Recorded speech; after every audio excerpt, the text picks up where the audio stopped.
एक बार भगवान बुद्ध आत्मज्ञान की खोज में तपस्या कर रहे थे।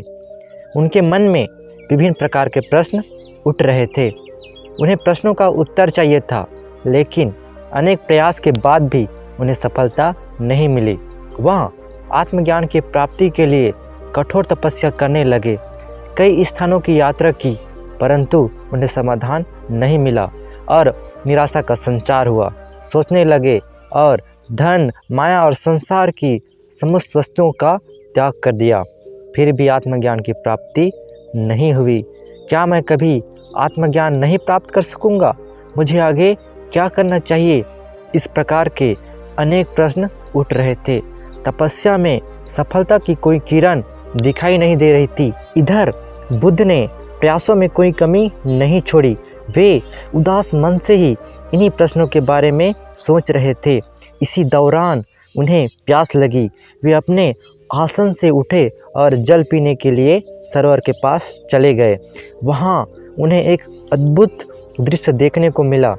एक गिलहरी मुंह में कई फल लिए सरोवर के पास आया और फल उससे छूटकर सरोवर में गिर गया। गिलहरी ने देखा फल पानी की गहराई में जा रहा है। गिलहरी ने पानी में छलांग लगा दी।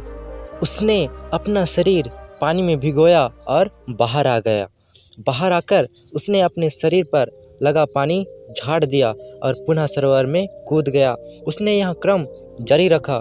उसे गौतम बुद्ध देख रहे थे, लेकिन गिलहरी इस बात से बिल्कुल अनजान थी। वह लगातार अपने काम में जुटी रही। बुद्ध सोचने लगा, यह तो एक गिलहरी है, सरोवर का जल यह कभी नहीं सुखा सकेगी। लेकिन यह फिर भी कभी हिम्मत नहीं हारी। यह पूरी शक्ति से सरोवर का पानी खाली करने में जुटी रही। अचानक उसके मन में एक विचार का उदय हुआ। यह तो गिलहरी है, फिर भी अपने लक्ष्य को प्राप्त करने में जुटी है। मैं तो मनुष्य हूँ, आत्मज्ञान प्राप्त नहीं हुआ तो? मेरे मन में निराशा के भाव आने लगे।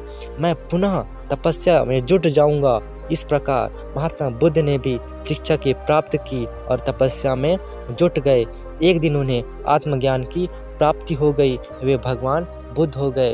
इसी प्रकार से जब हमें कोई भी कार्य में सफलता नहीं मिलती है तो हमें उस कार्य को नहीं छोड़ देना चाहिए। हमें निरंतर उस काम को करते रहना चाहिए और एक दिन हमें वह काम सफल हो जाएगा। हमें कभी हार नहीं मानना चाहिए।